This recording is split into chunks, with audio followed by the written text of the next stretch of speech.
दिल्ली में कार्यक्रम के दौरान मुख्यमंत्री अरविंद केजरीवाल पर स्याही फेंकने की घटना पर सियासत गर्मा गई है।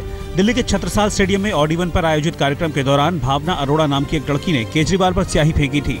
भावना खुद को आम आदमी सेना की पंजाब प्रभारी बताती है। स्याही फेंकने की घटना के तुरंत बाद डिप्टी सीएम मनीष सिसोदिया ने बीजेपी और दिल्ली पुलिस पर हमला बोलते हुए केजरीवाल की हत्या की साजिश तक के गंभीर आरोप जड़ दिए। उधर बीजेपी ने इसे आम आदमी पार्टी का किया धरा करार दिया है। मुझे इसमें सीधे सीधे लगता है कि बीजेपी की साजिश है ये, और बीजेपी वाले कहीं ना कहीं इस तरह के मौकों का फायदा उठा के अरविंद केजरीवाल या दिल्ली की पूरी कैबिनेट के ऊपर हमला कराना चाहते हैं। ये हत्या भी करा सकते हैं। अरविंद केजरीवाल पर स्याही फेंकने वाली महिला ने इसमें बीजेपी की साजिश से इनकार किया है। स्याही फेंकने के दौरान महिला चीख कर केजरीवाल के खिलाफ ऑड इवन फॉर्मूले के दौरान दिल्ली में सीएनजी घोटाले का आरोप लगा रही थी। ऑड इवन आपका बहुत पॉजिटिव था, लेकिन उसके पीछे का जो घोटाला है वो ये है। उसके पीछे का घोटाला कौन दिखाएगा? जब तक वो मुझे बुलाते, पहले तो ना मुझे इग्नोर किया, इग्नोर करके वो अपने भाषण को जारी करने लगे। उनके वॉलंटियर्स आए, उन्होंने मेरे साथ बदतमीजी की, उन्होंने मुझे मारा, मेरे बाल खींचे, मेरे हाथ वाथ मरोड़ा, मेरे को मेरा बैग छीना।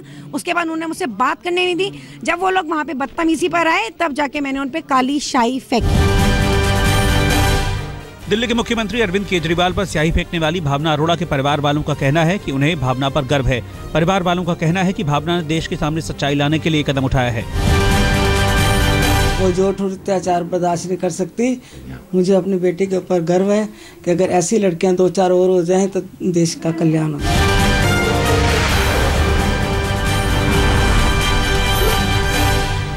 दिल्ली हाईकोर्ट में आज नर्सरी दाखिले में मैनेजमेंट कोटा खत्म करने के खिलाफ प्राइवेट स्कूलों की अर्जी पर सुनवाई होगी। गौरतलब है कि पिछले दिनों केजरीवाल सरकार ने आर्थिक रूप से पिछड़े तबके को छोड़कर हर तरह का कोटा खत्म कर दिया था। इसके खिलाफ दिल्ली के 400 स्कूलों ने हाईकोर्ट में अर्जी दी है। ऑड इवन स्कीम ट्रायल खत्म होने के बाद आज दिल्ली में पहला वर्किंग डे है। राजधानी को प्रदूषण मुक्त करने के लिए 15 दिन के लिए ऑड इवन फॉर्मूला लागू किया गया था, जिसमें ऑड तारीख को ऑड नंबर और इवन तारीख को इवन नंबर की गाड़ी चलाने की ही इजाजत थी। ऑड इवन फॉर्मूले को आगे लागू किया जाए या नहीं, इसे लेकर आज दोपहर 3 बजे दिल्ली सरकार एक उच्च स्तरीय बैठक करेगी। 15 दिन के ट्रायल की समीक्षा के लिए बैठक में इस मामले से जुड़े सभी विभागों को बुलाया गया है।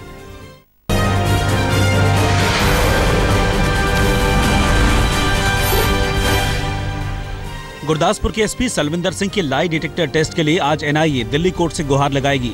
पठानकोट आतंकी हमले को लेकर सलविंदर सिंह के बयानों से एनआईए संतुष्ट नहीं है और सच जानने के लिए लाई डिटेक्टर टेस्ट कराना चाहती है। गौरतलब है कि आतंकी हमले से पहले सलविंदर ने दावा किया था कि आतंकियों ने उनका अपहरण कर लिया था।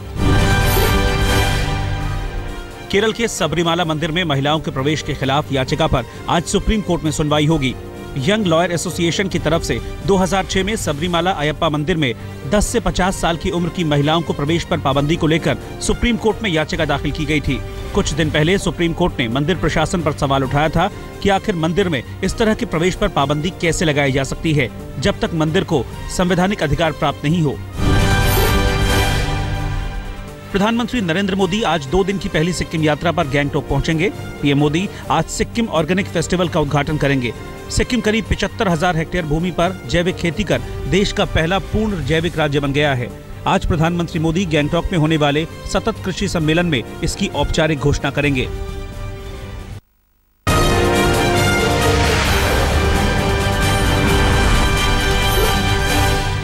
दिल्ली के द्वारका में लड़की के कत्ल के बाद सब इंस्पेक्टर की खुदकुशी के मामले में नई जानकारी सामने आई है।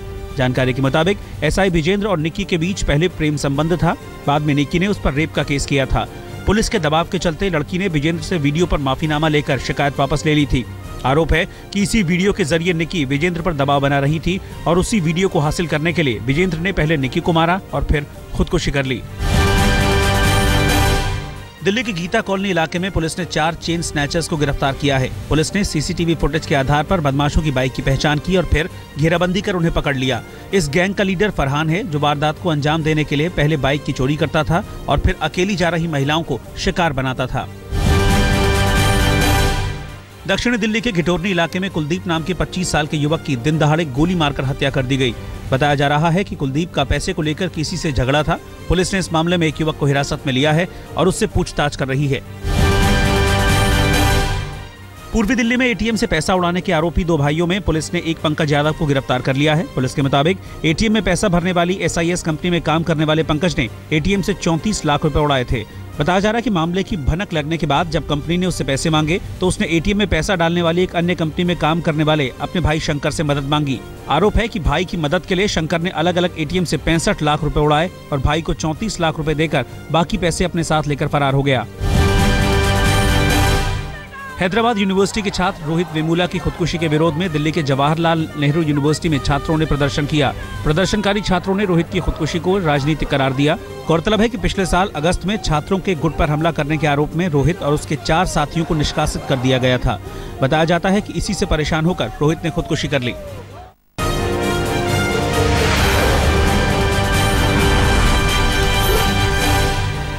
एनसीपी सुप्रीमो शरद पवार ने जीएसटी पर कांग्रेस के रवैये की आलोचना की है। कोल्हापुर में उन्होंने कहा कि राहुल गांधी का यह बयान ठीक नहीं है कि अगर कांग्रेस की शर्तें मंजूर नहीं हुई तो जीएसटी बिल पर सहमति नहीं होगी। पवार ने कहा कि लोकशाही में ऐसा विरोध दर्शाना गलत है। लालू प्रसाद यादव 9वीं बार राष्ट्रीय जनता दल के अध्यक्ष चुन लिए गए हैं। पटना में आरजेडी की राष्ट्रीय परिषद की बैठक में पार्टी के मुख्य निर्वाचन अधिकारी जगदानंद सिंह ने लालू के अध्यक्ष पद पर चुने जाने की घोषणा की। कांग्रेस उपाध्यक्ष राहुल गांधी पर हमला तेज करते हुए केंद्रीय मंत्री स्मृति ईरानी ने कल अमेठी में कहा है कि राहुल ने अमेठी की जनता के साथ धोखा किया है।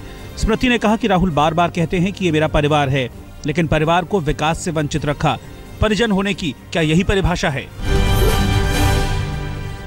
मथुरा से बीजेपी सांसद हेमा मालिनी ने जीएसटी बिल पास न होने और असहिष्णुता के मुद्दे पर राहुल गांधी को बेचारा कह डाला। मथुरा में मीडिया से बात करते हुए हेमा ने कहा कि राहुल बेचारा है क्योंकि वो एक ऐसे आदमी से टक्कर ले रहे हैं जो काफी अच्छा काम कर रहे हैं।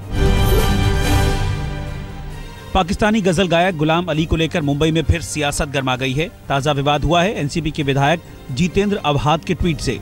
ठाणे के विधायक जितेंद्र अवहाद ने ट्वीट कर ठाणे में आयोजित फेस्टिवल में गुलाम अली को बुलाने का ऐलान किया तो शिवसेना ने इसका विरोध करते हुए कहा कि जब तक सरहद पर हमारे जवान शहीद होते रहेंगे तब तक हम पाकिस्तानी कलाकारों का अपने देश में होने वाले कार्यक्रम का ऐसे ही विरोध करते रहेंगे।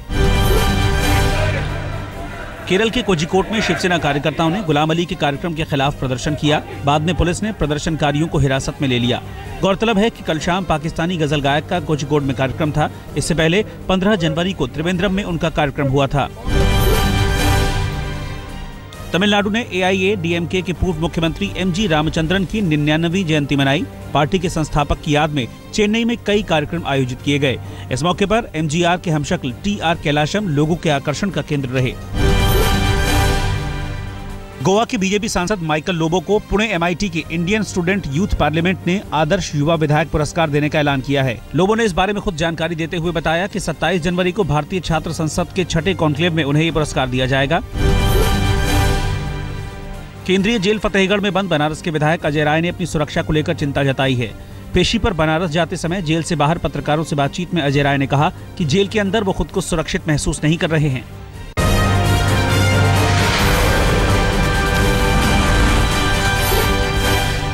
बिहार के मुख्यमंत्री नीतीश कुमार ने कल बोधगया में बौद्ध महोत्सव का उद्घाटन किया। इस मौके पर 13वें करमापा भी मौजूद थे। केरल के सीएम ओमान चांडी ने blind cricket T20 Asia cup का उद्घाटन किया। टूर्नामेंट के मैच आज से कोची के जवाहरलाल नेहरू स्टेडियम में खेले जाएंगे। शिमला में हिमाचल प्रदेश के मुख्यमंत्री वीरभद्र सिंह ने कल पोलियो जागरूकता अभियान का आगाज किया। 2 चरणों में चलने वाले अभियान में राज्य में 7 लाख बच्चों को पल्स पोलियो के टीके लगाए जाएंगे। फिल्म अभिनेता नवाजुद्दीन सिद्दीकी विवादों में फंस गए हैं। एक लड़की ने नवाजुद्दीन पर पार्किंग विवाद में मारपीट का आरोप लगाया है। नवाजुद्दीन के खिलाफ वर्सोवा थाने में लिखित शिकायत दर्ज कराई गई है। मेलबर्न में टीम इंडिया को 3 विकेट से हराकर ऑस्ट्रेलिया ने 5 मैचों की वनडे सीरीज में 3-0 की अजेय बढ़त बना ली है। मेलबर्न में पहले खेलते हुए टीम इंडिया ने विराट कोहली के 117 रनों की बदौलत 6 विकेट पर 295 रनों का स्कोर खड़ा किया था। भारत की ओर से शिखर धवन ने 68 और अजिंक्य रहाणे ने 50 रनों की उपयोगी पारी खेली। लक्ष्य का पीछा करते हुए ऑस्ट्रेलिया ने 7 गेंदें शेष रहते 7 विकेट के नुकसान पर 296 रन बनाकर मैच जीत लिया। मेलबर्न में ऑस्ट्रेलिया की जीत के हीरो ग्लेन मैक्सवेल रहे, जिन्होंने 83 गेंदों पर 96 रन बनाए। मैक्सवेल को मैन ऑफ द मैच चुना गया। मैक्सवेल के अलावा ओपनर शॉन मार्श ने 62 और कप्तान स्टीव स्मिथ ने 41 रनों की पारी खेली। जेम्स फॉकनर 25 गेंदों पर 21 रन बनाकर नाबाद रहे। हार के बाद कप्तान महेंद्र सिंह धोनी ने एक बार फिर गेंदबाजी पर निराशा जताई है।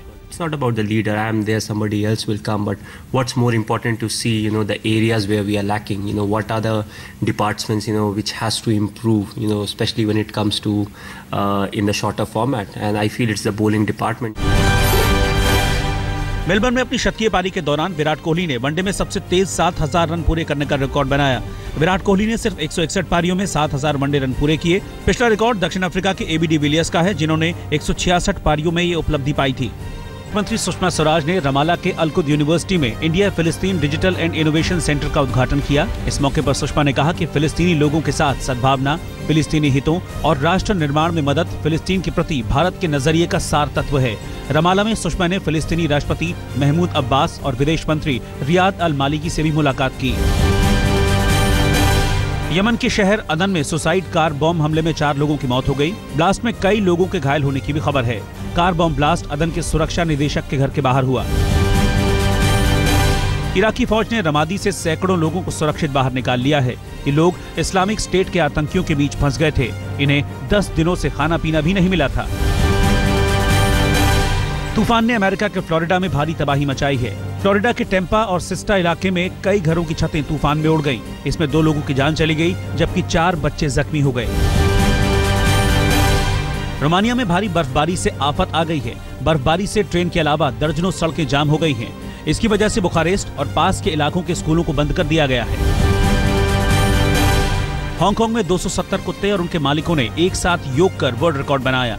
270 डॉगीज और योगीज की जुगलबंदी करीब 1.5 घंटे चली। कह रहे हैं क्योंकि 5 घंटे तक चली पीडीपी की मैराथन बैठक तो खत्म हो गई है, लेकिन उस बैठक में क्या फैसला हुआ इसका खुलासा अभी तक नहीं हुआ है। बैठक खत्म होने के बाद पीडीपी के प्रवक्ता ने कहा है